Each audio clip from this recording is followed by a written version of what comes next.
The date is December 7th, 1981.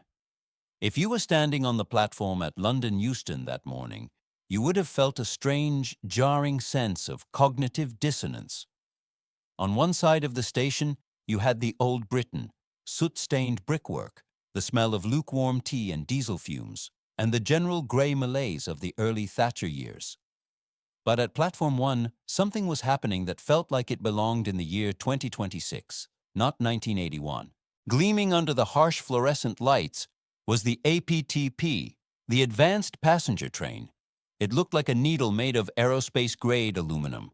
It was a silver and red streak of pure ambition. To the engineers standing by, this wasn't just a train, it was the ultimate stiff upper lip response to the Japanese Shinkansen. While the rest of the world was spending billions building perfectly straight, boring tracks, the British had decided to outsmart physics. They were going to go faster than anyone else using the same wonky, curved tracks laid down by the Victorians a century earlier. On board, the atmosphere was a mix of a high-stakes tech launch and a classic British garden party gone wrong. British Rail, a company more famous for leaves on the line and terrible sandwiches, was desperate for a PR win. They had invited the heavyweights of Fleet Street, the hardened, cynical journalists of the Daily Mirror, the Guardian, and the Telegraph.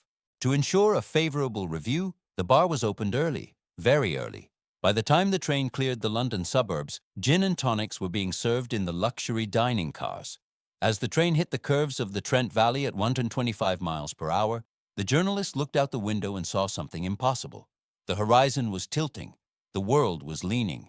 But inside the car, their drinks weren't spilling. The APT was dancing through the corners. It was a triumph of British boffinry. But then, the atmosphere changed.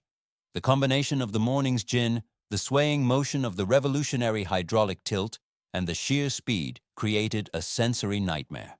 Within 90 minutes, the elite of the British press weren't writing about the future, they were turning green. One journalist famously described it as trying to eat a three-course meal while trapped in a washing machine. By the time the train limped into Glasgow, the dream was already dead. The headlines the next day wouldn't talk about a technological miracle. They would scream about the Vomit Express. This is the story of how Britain's greatest invention became its most embarrassing punchline, and how we eventually gave it all away to the Italians for a pittance. To understand why the APT was even a thing, you have to understand the geography of Britain. Unlike the vast plains of France or the specialized corridors of Japan, the British Railway is a chaotic, winding mess.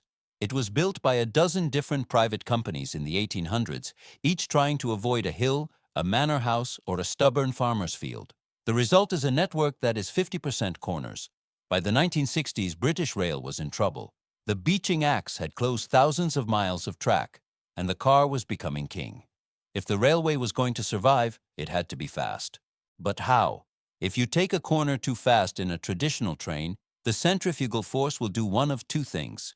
It will either slam the passengers against the side of the carriage like socks in a centrifuge, or it will simply tip the whole train off the tracks. The traditional solution is superélévation, tilting the tracks themselves.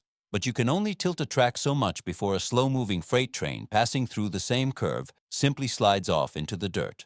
In the late 60s, a group of young, brilliant, and slightly arrogant engineers at the Railway Technical Centre in Derby, the famous Derby Boffins, came up with a radical idea. Many of them didn't have a background in trains. They came from the aerospace industry. They looked at a train and didn't see a carriage on bogies. They saw a fuselage. They decided that if they couldn't tilt the tracks, they would make the train lean into the corners, exactly like a motorcycle or a fighter jet. Inside the halls of British Rail, a civil war was brewing. On one side, you had the old guard, the traditional mechanical engineers who believed in incremental progress. They were developing the HST, high-speed train, or the Intercity 125. It was a sensible diesel-powered beast that went 125 mph but stayed flat on the tracks. It was Old Britain at its best, reliable, sturdy, and a bit boring. On the other side were the Derby Boffins and their APT. They didn't just want to go 125 mph, they wanted 155 mph. They wanted turbines, computers, and active hydraulics. They looked down on the HST team as blacksmiths. The HST team, in turn, thought the APT guys were airy-fairy rocket scientists who didn't understand that a train needs to survive being hit by a blizzard in the Scottish Highlands, not just look good in a wind tunnel. Because of this rivalry, the APT was never just a project. It was a gamble for the soul of the railway. If it succeeded, Britain would be the world leader in rail exports.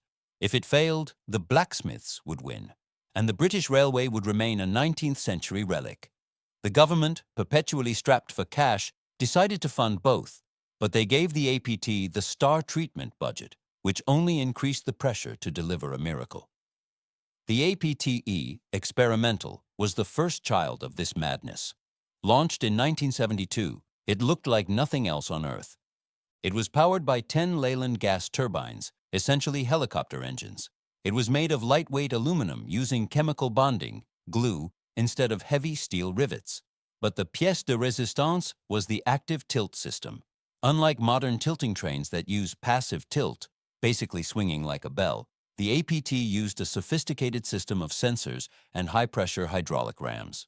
As the train entered a curve, an electronic ear, an accelerometer, would detect the lateral force. It would then tell the hydraulic system to pump fluid into the rams, tilting the body of the carriage by up to 9 degrees in a fraction of a second. It was so fast and so smooth that you could be carving through the Lake District at 159 mph, while a pencil stood upright on your table. But there was a catch. To save weight, the Boffins gave the APT a revolutionary braking system using hydrokinetic brakes, essentially using churning water to slow the wheels down. It was brilliant, but it was also a properly mucked-up nightmare to maintain. If a seal leaked, you didn't just lose braking power, you sprayed the tracks with high-pressure fluid. Then there was the pantograph problem. When an electric train tilts, the arm that touches the overhead wires, the pantograph, also tilts. If it tilts too far, it misses the wire, or worse, rips the whole electrical system down. The Darby solution? A complex mechanical linkage that kept the pantograph level while the train body tilted beneath it. It was like watching a chicken keep its head perfectly still while its body moves. It worked, but it was one more moving part that could and would go wrong in the brutal reality of British weather. As the 70s progressed, the APT project slammed into a wall that wasn't made of physics, but of politics. The winter of discontent saw Britain paralyzed by strikes. The unions, specifically ASLEF, the train drivers' union, were terrified of the APT. The APT cab was a one-man operation. It looked like a Boeing 747 cockpit. The drivers, used to having a second man for safety and companionship, saw this as the beginning of the end for their profession. They refused to man the train. The most advanced locomotive in Western history sat rotting in a siding in Derby for months on end because the men in charge of the handles were in a total shambles of a dispute with the management. The delay was catastrophic.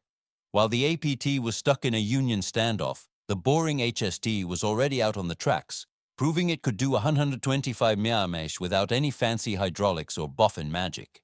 The public started asking, why are we spending millions on this silver toy that never leaves the shed? The production rush, skipping the homework. By 1979, the pressure from the new Thatcher government was unbearable. Deliver or die was the message. The British Rail Board made a fatal decision. They skipped the long-term testing phase of the pre-production models, the APTP, and went straight into service. This is where the engineering gore starts.